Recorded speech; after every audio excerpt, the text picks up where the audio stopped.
banyamuryango ba BF nkuko muri ko murayibona muri ano masanamu twabacishijemo aba nabene gihugu bo mu gisagara ca Bukavu aho ubona yuko bari mu myigaragambyo bari mu kwigaragambya biyamiriza uno muhari wa M23 aho bafise ivyapa benshi byanditse ko ati Bukavu Dino M23 do Kagame.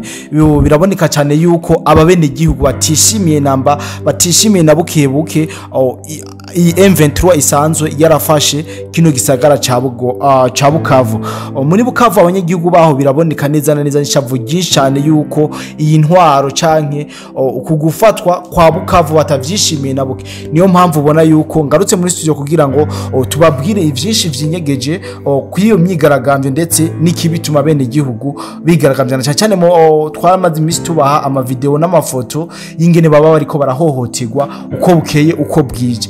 Niyo mpamvu mvuze ati reka nsimbire muri studio kugira ngo dufashanye n'umusisanguzi wacu kugira ngo ababwire vyinshi n'icabitumye ndetse anababwire n'igihe ibi bintu vyatanguriye n'ivyaranze uno munsi neza na neza mu gisagara ca Bukavu. Ariko mu mpaka kanya ndabagore cyane mwanze mu nkundire shimire cyane vyimva mutima abaduha ivyiyumviro kuri no buga gwanyu BF ababikora mu buryo bwo gutanga ivyiyumviro biratwubaka cyane ndetse n'ababikora mu buryo bwa financement twarababwiye yuko turubaka BF nkuko mu vyifuza iterambere mu twifuriza kugira ngo rigere hejuru cyane mu minsi tuzobatangariza ikintu gikomeye twamaze guhindura muri BF. Ariko mu nkundire manze mpereze akanya umusisanguzi twirigwanye murabizi nizere yuko kubaramutsa peut-être turashobora kubutukurikanya inganiro ca mbere no munsi abanza baramutsa hama yagira nino sije nkuko twabitanguye. Bwana musisanguzi umeze neza nizera jeme ndazi ko umeze neza kubera twirwanye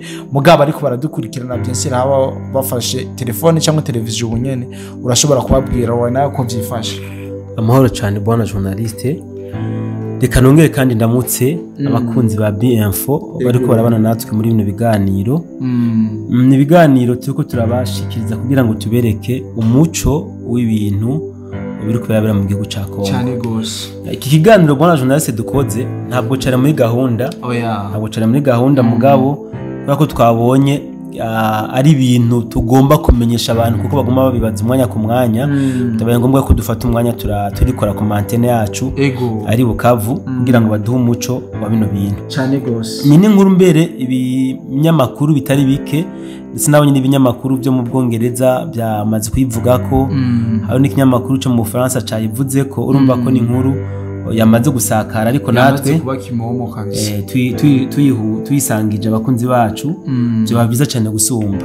Sivye imbeshere mu gisagara ca Bukavu abene gihugu bihaye amabarabara bihaye amabarabara bariko biyamiriza uyu muhari wa M23 RDF aho bagenda bafise ivyapa mwibarabara bafise n'umubabaro kandi baraba barafise umubabaro nkuko bariko ranabibona kuri ama video ndetse bavuga yuko biyamirije no kuvuga ngo turanse M23 na shebuja wayo Paul Kagame.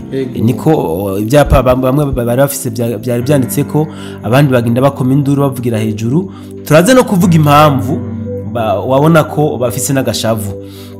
Bwana journaliste abantu bariko baratangazwa cyane na kino gikorwa cyakozwe n'abanyagihugu bo muri Bukavu kuntu bashoboye gutsinda ubwoba bakihereza amabarabara mu gihe tuzi yuko bariko baratwazwa umukazo na M23 hamwe na RDF batsinze ubwoba bari amabarabara kandi uravye imyigaragambyo so ngo bayikore ahantu inyegeje canke iki bagiye mu mabarabara bazi neza ko baza guhura n'aba M23 na RDF kandi bafise inkoho. Iki ni kimenyetso cerekana yuko bamaze gushavura ishavu ryarenze inkombeka nkoresho mvugo ibikubera ko ibintu bariko barakorerwa ni ibintu novuga biteye agahinda n'umubabaro kubona umuntu w'umunyamahanga gusanga mu gihugu cawe akagucuna ufuni na buhoro. Bwana journaliste ko badukurikiranye nobibutsa yuko iki gisagara ca Bukavu kirimwo abantu barenga umuriyoni ego Bukavu iri sur peuple ifise itunze abantu barenga umuriyoni kandi ni n'igisagara kiri ku nkengera z'ikiyaga ndetse ni n'igisagara gihana urubibe directement n'igihugu cy'u Rwanda.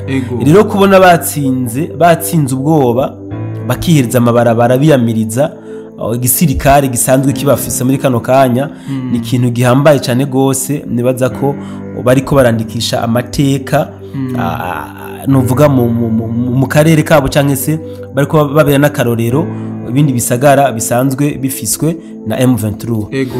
Iki kintu bona journaliste kimwe mu bintu novuga biriko biratuma abantu abanyagihugu muri Bukavu bihaye amabarabara novuga ko Bukavu ni gisagara kimaze guhura n'ibibazo nk'ibi biguma byisubiriza.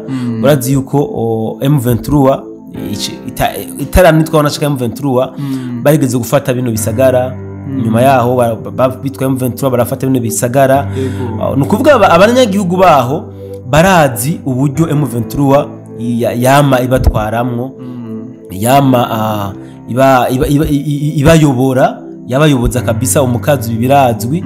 Anico gituma rero bona journaliste ni kimwe mu bintu byatumye bashobora kwihereza amabarabara.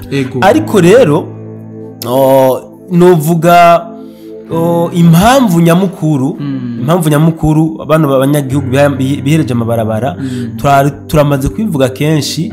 Usibye ko twari twateguye uyu munsi wanashaka ikiganiro ciramvuye cyo kwerekana uko abanyagihugu bashobora kugira icyo bita revolte bakiyamiriza abantu ba M23 na RDF. None urabona ko baciye babikora na cya kiganiro twategura tutaragishikiriza.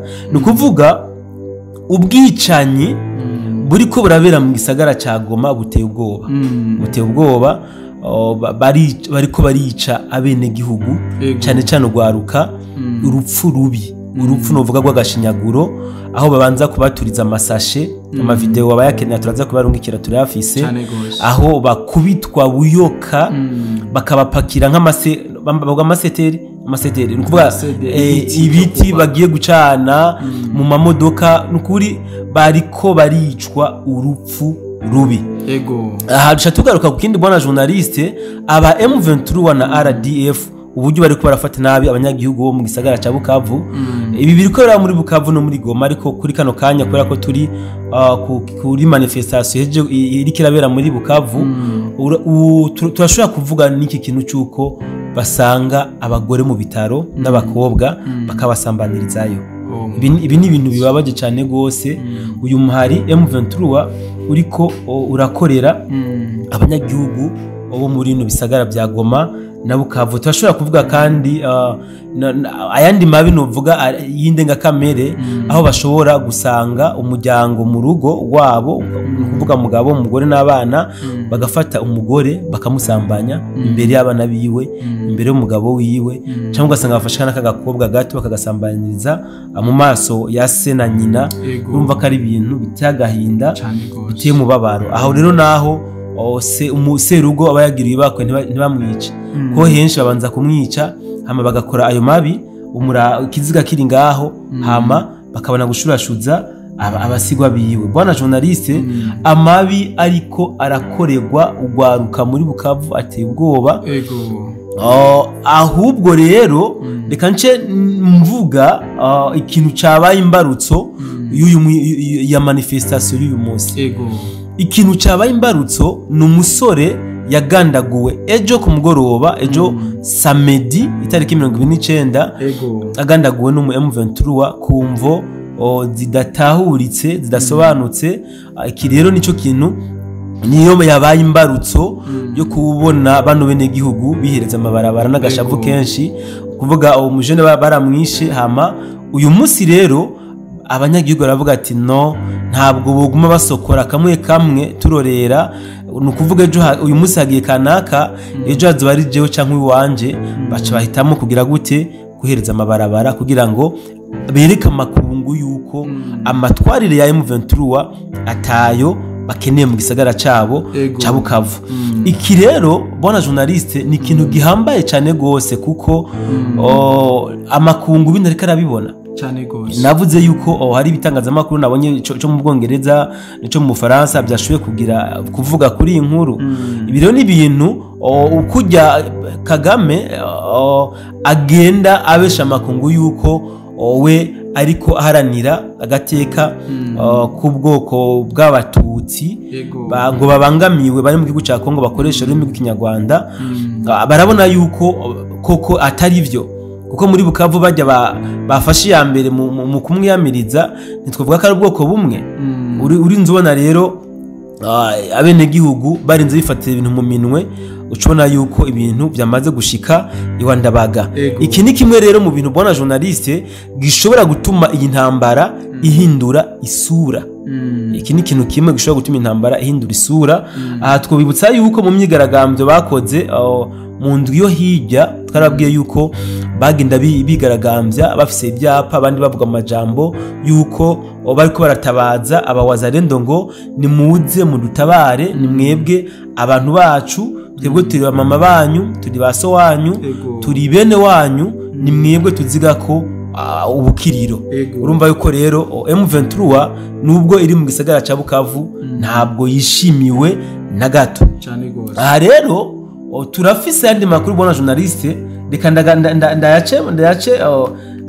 ndayace ku masonga yuko hariho imigwano wanashaka iriko irabera mu gisagara ca Bukavu kuva ku munsi wa vendredi, ariko ntiturashima kuyisesangura neza kuko ntituramenya neza ivy'imigwano, ariko ico tuzi cyo nuko ari imigwano iriko irakugwa n'abawazalendo, novuga mu ibanga, kuko nabo nyine ubwabo ntibarashima kubishira ahabona, donc ngo babitangaze ku mugaragaro cyane gose. Bwana musesanguzi, dufatiye ku byo tubwiye ni ibintu biteye agahinda cyane, donc abantu benshi badukurikirana kuri no rubuga twari tumaze imisi tubaha amavideo, amafoto y'abene igihugu ngene bariko barahohoterwa, na cyane cyane muri bino bisagara bisanzwe byarafashwe n'uno muhari wa M23.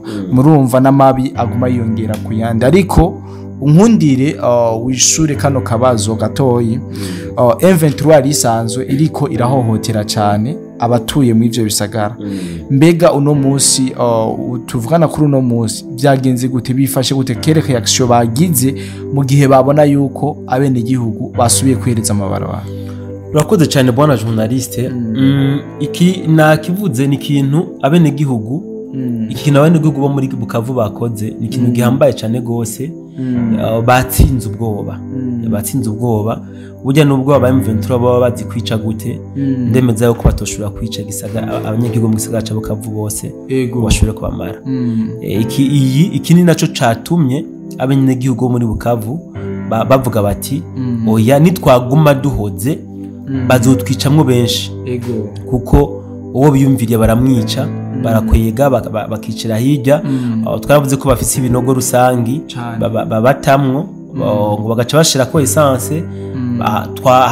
Hamaze n'imisi hatogwa ibiziga mu kiyaga ca Kivu cyane gose. Nukuvuga ubu ngo bahinduye systeme kubera yuko haguma hatogwa ibiziga mu gisagara hatandukanye. Ubu bahinduye systeme, barasiga babica bagaca baja kubata mu kiyaga, bagaca baja kubata mu kiyaga ca Kivu. Abandi nabo nk'abo bica ari munini carimwe babica bagaca bashira mu kinogo bagasuka ko essence hama bagafurira. Ibi rero bwana journaliste, ikibazo warubajije uti abaye mu 23 babyifashemo gute?